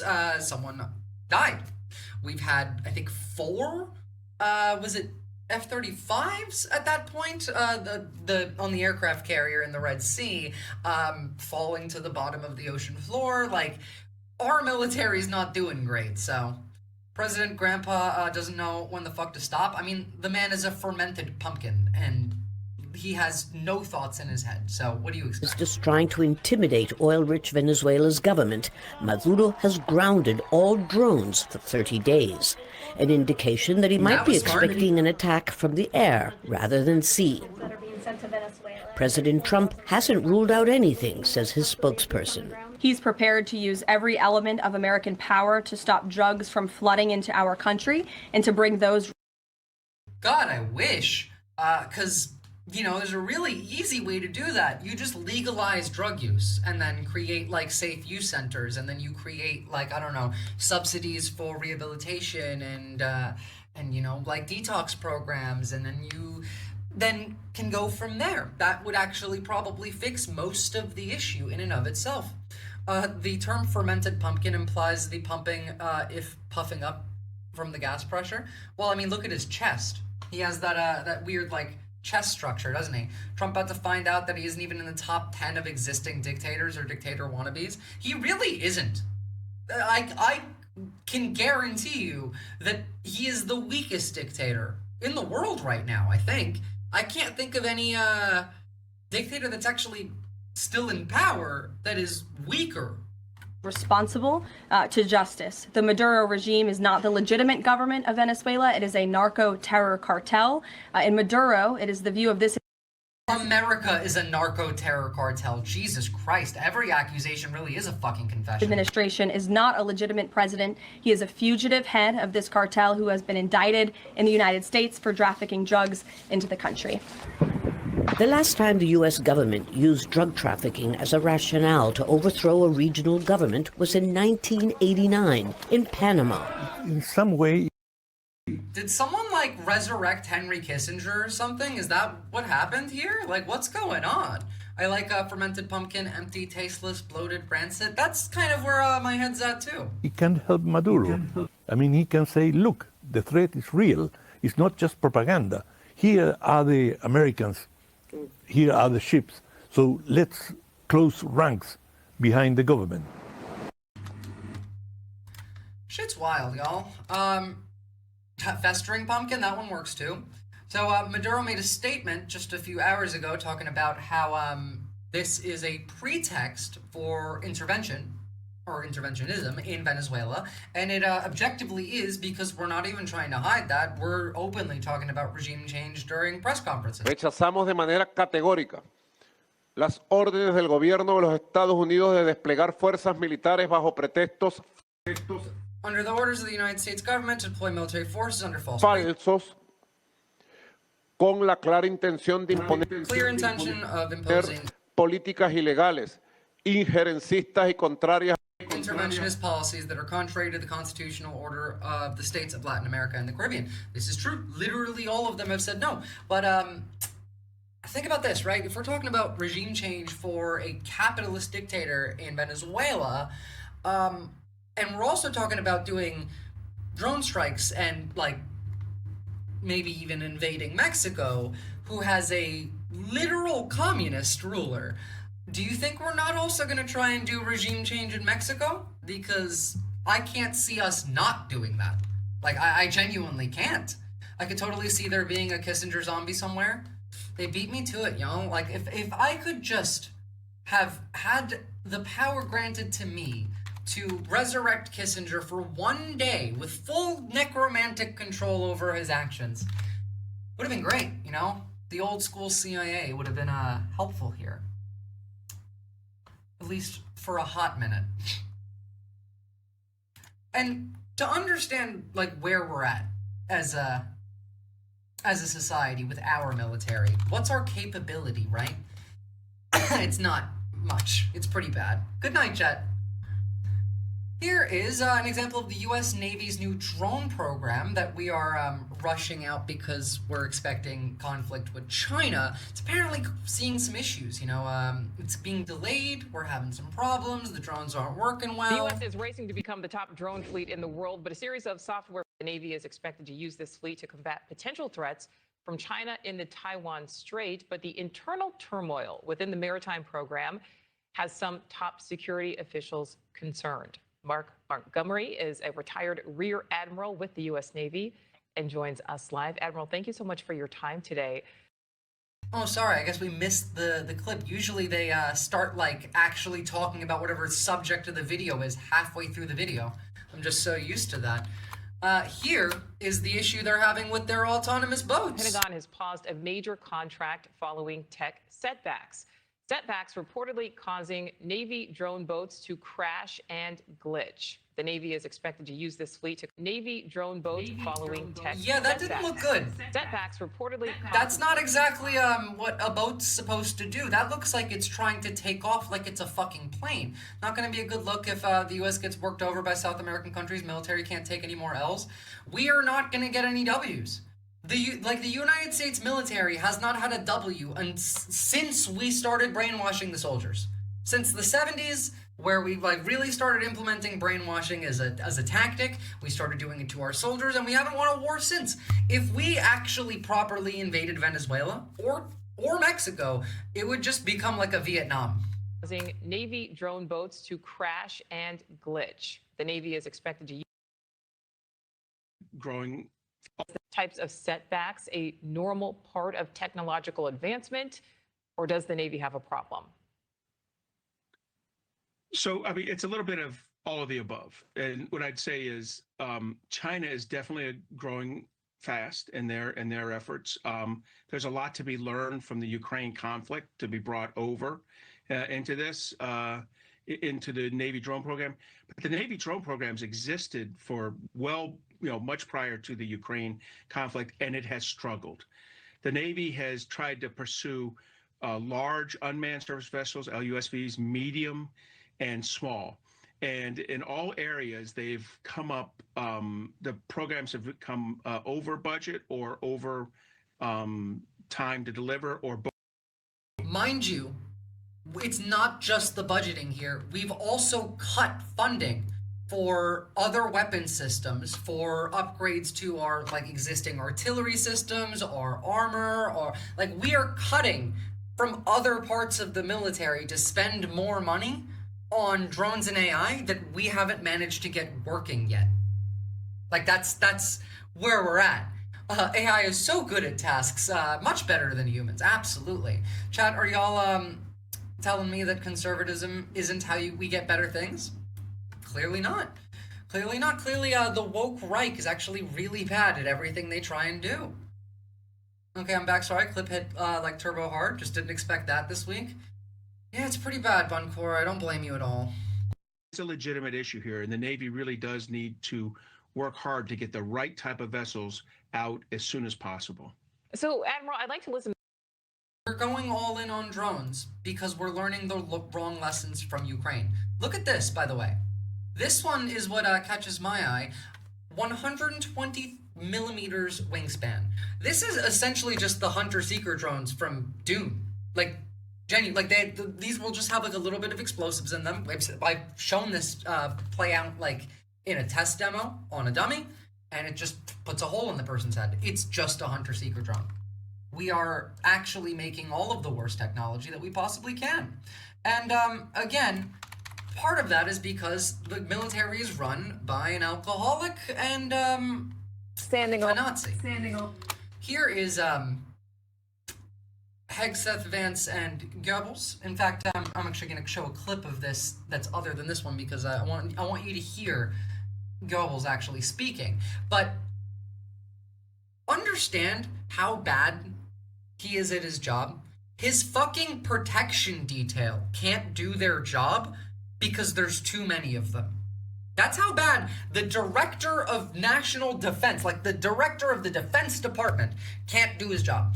It's what happens when you hire someone who is incapable of actually doing the job. This is DEI. This is DUI. It's every accusation is a confession. Again, how long till Palantir releases the Torment Nexus? It's already being implemented, mate. Pete Hegseth standing alongside J.D. Vance and Stephen Miller handing out Shake Shack hamburgers. What you don't see, though, there in Washington, D.C., is Hegseth's security detail, which, according to a new report from the Washington Post, is so unusually large that it has put a strain on the agency tasked with protecting him. One official told the Post, quote, "I've never seen this many security teams for one guy. Nobody has." The Army Criminal Investigation Command or Division, Army CID, is under duress here. The mission to protect the defense secretary primarily and a handful of other senior Defense Department officials. Imagine putting like the people whose job it is to protect you in a situation where they're like, we're under duress. We can't do our job. Part of it's because everyone hates you and you're a piece of shit, and part of it's because you're that paranoid that you need more guards than the president does. Has kind of grown exponentially in the last several months. And as a result, we're hearing a lot of concerns raised internally about the budget, about the morale, and about the My God, it's just waste, fraud, and abuse every time. Remember, we're paying 4 times as much as it would cost to give every homeless person in DC a house as it's costing for us to occupy DC with the military. Here's the actual bit of this that I really want you to focus on, though, because, you know, the bit about Hegseth's security detail is a nothing burger. This right here, this is the important stuff. This is Hitler speaking. And the voices that you hear out there, those crazy communists, they have no roots, they have no connections to the city, they have no families they're raising in this city, they have no one that they're sending to school in this city, they have no jobs in this city, they have no connections to this community at all. But they're the ones who've been advocating for the 1%, the criminals, the killers, the rapists, the drug dealers. And I'm glad. Like they lie as easily as they breathe, and it really is. Every single accusation is a confession. Every single one of them. All of them. So for fuck's sake, I mean, like, that, this is our Goebbels. This is the guy who runs the government. You think that, like, Trump makes decisions? No, most of the domestic decisions are made by this guy. This fucking demon. He's the one doing it. Most of the foreign policy is done by the capital class, and Trump, whenever he makes a decision on camera, and he does most of the domestic policy with Vance and Teal. He's seriously tweaking? Well, also, yes, this is probably the only time he's ever been happy in his life, where he has the power to harm other people, so. By the way, this, like, demon apparently only eats mayonnaise.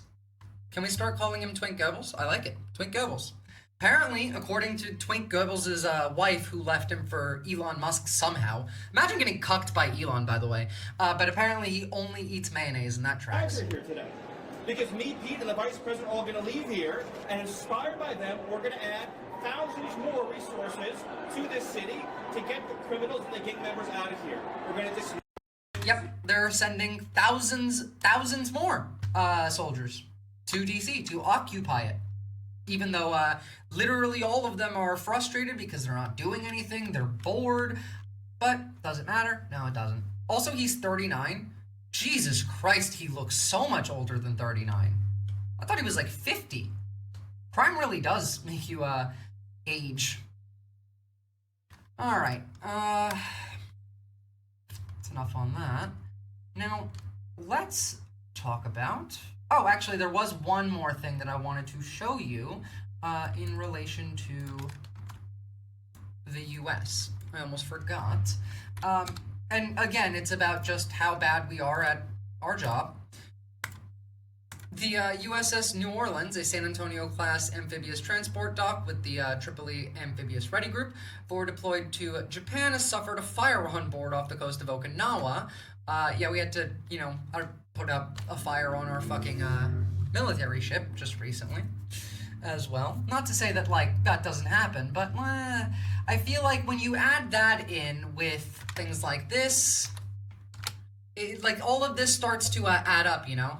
Like, can you imagine how much money this is costing? You know how much money it costs to repair that ship after a fire? Do you know how much each fighter jet that we lose to the U.S. Navy, that we lose to the sea for no reason costs? Sorry, I hit the button early. says it lost another F-18 fighter jet. They're investigating a crash involving the jet yesterday that happened off the coast of Virginia. Officials say the pilot was rescued from the Atlantic Ocean after about 90 minutes, but crews are still searching for the wreckage. I want to bring in Charlie D'Agata, CBS News' senior national security correspondent. I don't care. That was 10 hours ago. And then we had another one. Like, actually, another one. This one being a Super Hornet. Also in Virginia. Somehow. Hundreds of millions a pop. And then billions? Yeah. I know for a fact that the F-35s that we lost in the Red Sea were about 80 million a pop. So, you know, there's that. All right, now I suppose we should jump on to the big topic that is looming over all of us, and it's Russia. Now, I hope you all understand that there is zero interest in a peace deal from Russia. They're just full of shit. They don't care. They don't want a peace deal, and they never have. In fact, just yesterday, actually, I think technically this morning, time zones are weird, they bombed an American factory in Ukraine. An American-owned factory, mind you. Like a proper... They bombed us. That's our factory that they hit. Does it matter? No. Are we going to say anything? No. So what happens then? Oh, by the way, yesterday, they also bombed Poland, which is NATO. I mean, like a Russian drone crossed NATO borders, carrying explosives, and then made impact and destroyed something inside of NATO territory. Where the fuck is Article 5? Well, we're too pussy, I guess. Now, I understand that Europe doesn't necessarily, like, have a strong enough military to fight against Russia, technically on paper, but they absolutely do. They absolutely do. Russia has more child soldiers than Europe has soldiers, and Europe could still win very easily. In fact, all I really think we would have to do is go and hold the western border of Ukraine. That's it. I think Ukraine could then go and fuck up Moscow. Now, while I'm talking right now, I'm opening a bunch of links for this segment, so bear with me, because there is a lot of them. But it's quite clear, at least to me, the indication here is that all of these peace talks are nonsense, that it's just entirely a ploy to buy time. And that's exactly what has been happening. Now, starting off, I want you to understand that you can still get arrested in Russia for calling Stalin a fascist. Stalin. You can get arrested for talking shit about Stalin, all, like, still to this day. Now, most people don't actually know, but they've also recently built 5 new statues of Joseph Stalin inside of Moscow's subway system. I wonder why they're doing that. You know, long dead Soviet dictator. Why? Well, it's because they like their old history. They like framing their old history as heroic. In fact, if you were following the Victory Day parade that they had this year to commemorate the end of World War II, they had little banners that had dates on them. And those dates were entirely dropping the fact that the Soviets actually worked with the Nazis first. You know, they invaded Poland together. But no, sorry, they're just erasing that bit entirely. All of Russia has only ever fought the Nazis now. Meanwhile, they were the, up until us, the largest exporter of right-wing white nationalist Nazi propaganda in the world. They're still number 2, but this pensioner was sentenced to 1 year and 2 months on probation and banned from using the internet for 1.5 years. He was also ordered to register with a psychiatrist for saying, the court found Nikolai Dolgoshin guilty of rehabilitation of Nazism over his comments on some fucking Russian social network saying, quote, "The Second World War was started by the dictator and the murderer Stalin. Quote, it was the murderer and dictator Stalin who declared war on peaceful Poland." That is true, mind you. Like, active, like, genuine, that is true. Now, like, was it just them? No, they worked together with the Nazis, but even acknowledging that now is just, nope, sorry, not allowed to do that.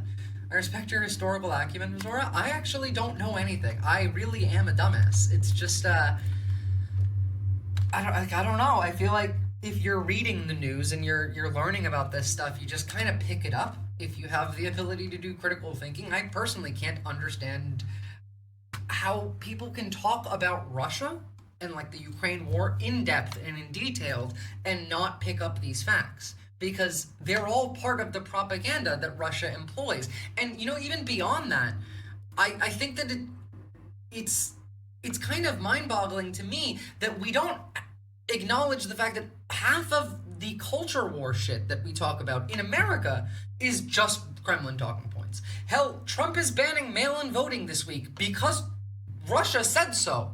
Because Putin told him, as in his own words actually, that no country in the world has mail-in voting, that you can't have mail-in voting and have a democracy. Russia has mail-in voting. Russia has mail-in voting. I think we're all dumbasses a little bit. Look, I know I'm not a dumbass, but I still struggle to cope with the fact that I'm not smart enough to be this much more knowledgeable than the general population. By the way, this is the peace that Russia will bring. Also, Trump mail-in votes, that's true. And he still would. This is the peace that Russia wants to bring. Before, after. Before, after. Before, after. These people are the people that you want to make peace with? Would you make peace with Israel?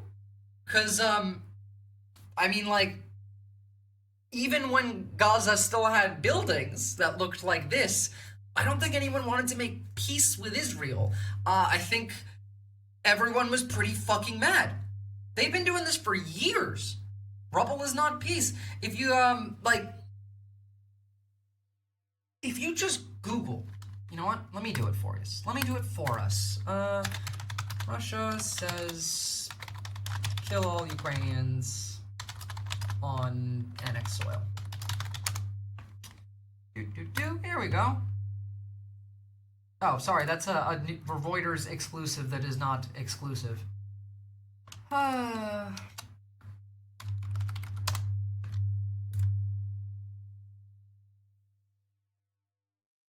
this is such an old story. But you know what? Here is a news network that I'm not generally a fan of.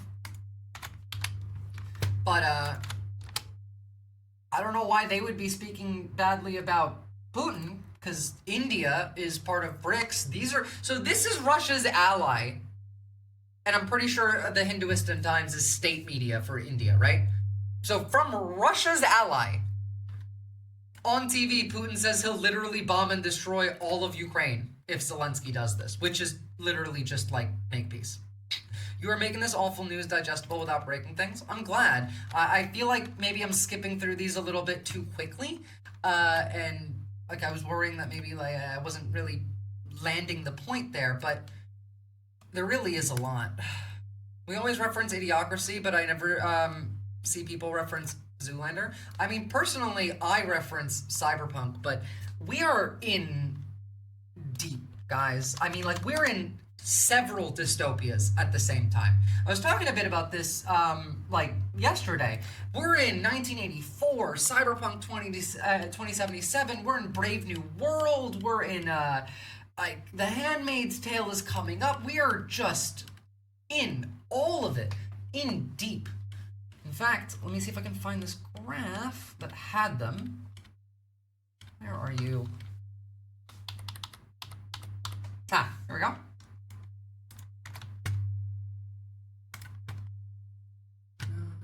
I'm gonna have to open that one in a different tab.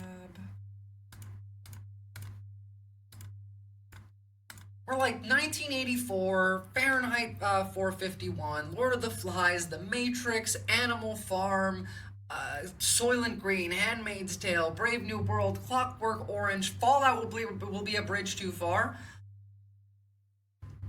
Ironically, the only reason we're not going to get Fallout is because China doesn't want a nuclear war. Like, that's probably the only real reason. It's horrifying. By the way, again, this is Sergei Lavrov, the foreign minister, talking about, you know when they came to the United States, did anyone notice the fact that Lavrov was wearing a shirt that said USSR on it? Literally what it said.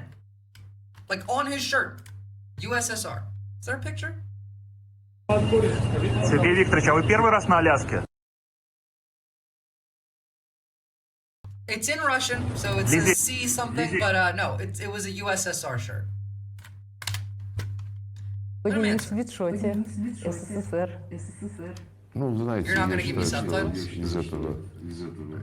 Quote, there's nothing unusual about it. We have many products that reproduce Soviet symbols, and I don't see anything shameful in it. Yeah, CPCC. Thank you. They don't care. Like, they are not worried about optics. They're not worried about messaging. They're just doing what they want to do. And we're allowing them to. Remember, like, not even 8 years ago when Republicans fucking hated Russia? Like, just before 2016 in Russiagate? Figured he was trolling? I mean, yeah, he was having fun. They're all trolling. That's kind of like Russia's thing. But we begin this morning, where the Kremlin is responding to potential security guarantees for Ukraine. Russia's Foreign Minister Sergei. So this was yesterday, and genuinely insane. Actually, hold on. Is this the more updated one? Yes, this is the more updated one. Here's the most up-to-date version of this. Their demands for a peace deal is that the security guarantor gets to be them. Do you, like, can you make sense of that for me? Russia wants to guarantee that Russia will not invade Ukraine, and if Russia can't guarantee that Russia will not invade Ukraine, then they'll reach out to NATO for help. Like, that's the level of bullshitting us that they're doing. Warned Western countries offering to guarantee Ukraine's post-war security that without Moscow's involvement, it's a road to nowhere. The Kremlin's top diplomat has criticised European leaders who scrambled to Washington to meet with US President Donald Trump and Volodymyr Zelensky to discuss Kyiv's future protection. Many of Ukraine's allies have committed to NATO-style security guarantees for the country once a peace deal is secured. But the Russian Foreign Minister, Sergei Lavrov, says it's pointless without Moscow's participation. Have you shown any willingness to negotiate? No. In fact, I can't think of a single example of Russia ever, like, maintaining a deal, ever acting in good faith without being forced to. Ever. I can't think of a single example in my lifetime. We cannot agree with the fact that it is now proposed to resolve collective security issues without Russia. This will not work. We've already explained more than once that Russia does not exaggerate its interests, but we... Well, let's quickly get through, because you'll see just how much they are exaggerating their interests. First and foremost, here is from today, straight from Putin. Russian President Vladimir Putin has reportedly doubled down on his previous demands for an end to the ongoing invasion in Ukraine, demanding that Ukraine give up all of the Donbass in East Ukraine, which, by the way, is like equivalent to America just giving up Florida. Renounce ambitions to join NATO, commit to neutrality, and keep Western troops out of the country. So literally the exact same demands that they've had for the entire duration of the war. Three sources familiar with top-level Kremlin thinking told Reuters in exchange, Russia has agreed to freeze the front line in both Kherson and Zaporizhia Oblast, southeast of Ukraine. Sure, yeah, whatever. Let's keep going. Let's keep going, because the Russians are just going to pretend like they're big shit, and they are getting their shit rocked all the time. Like, literally, as we speak, they're getting their shit rocked.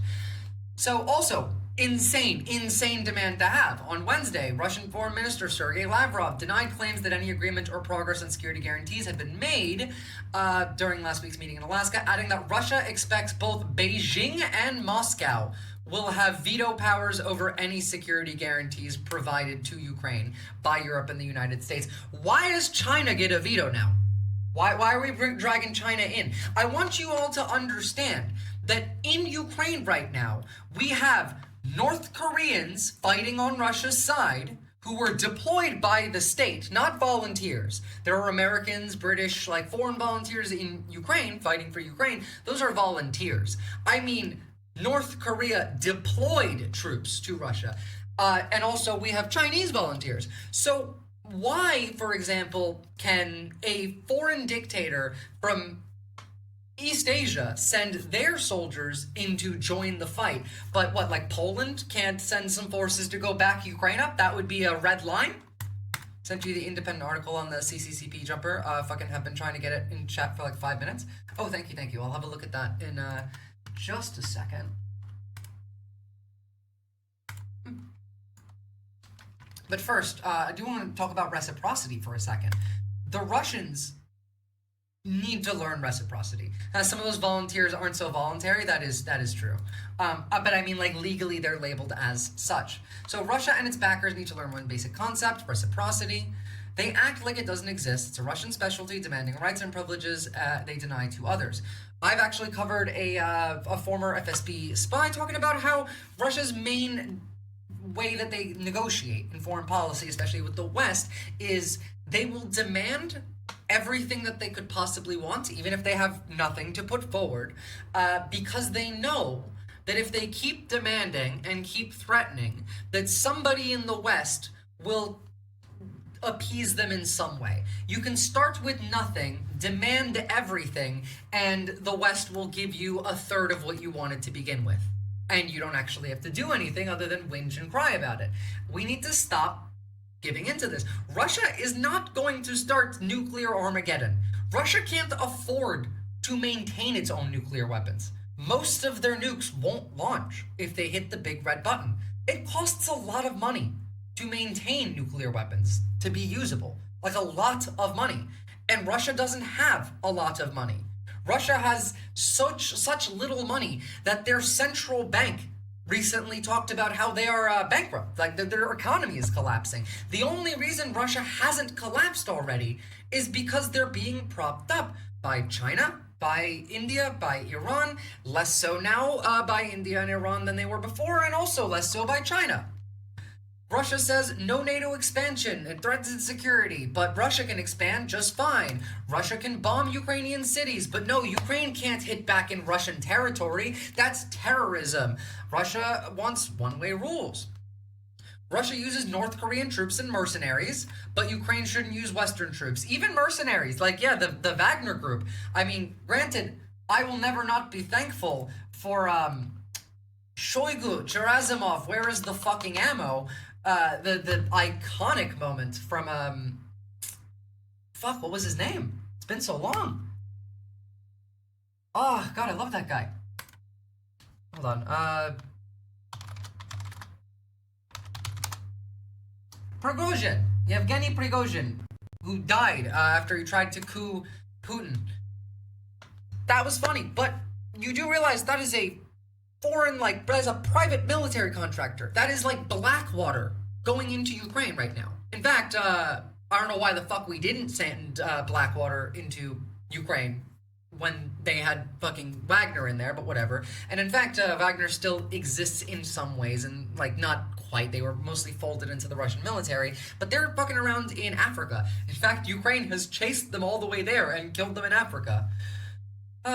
Russia invades Ukraine. Ukraine can't invade Russia. Ooh, Kursk was a big no-no. Russia demands Ukrainian land that it's failing to take or occupy, but Ukraine can't, want anything.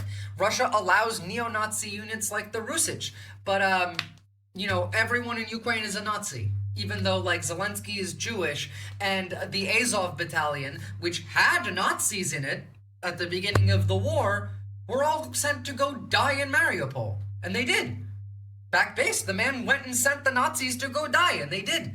Protecting, you know, Ukraine, but it is if Blackwater had unlimited access to, like, I don't know, some mid-tier military, and yeah, exactly, using, like, our actual stuff. Russia and its backers aren't just imperialists, they're massive hypocrites, and that is true. And the right in America is just stupid enough to buy it.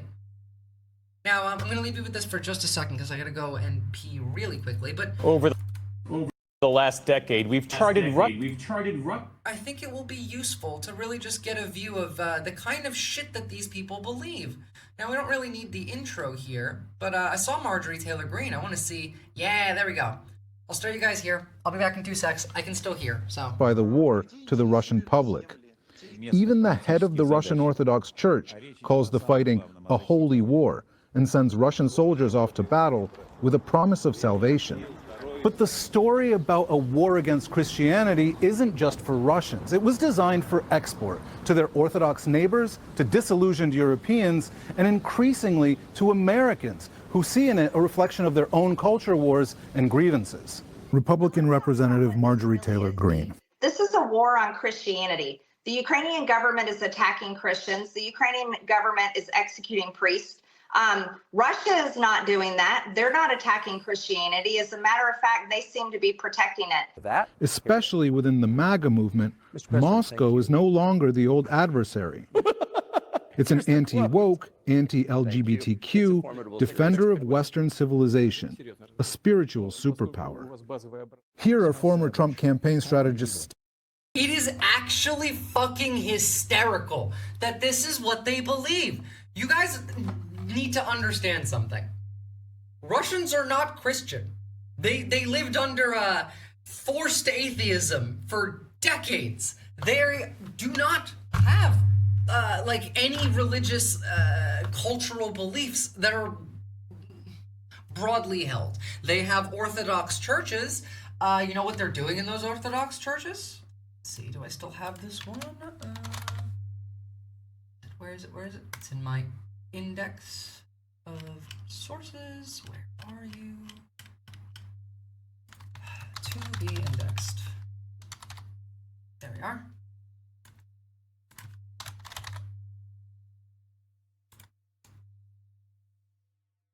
Hold on.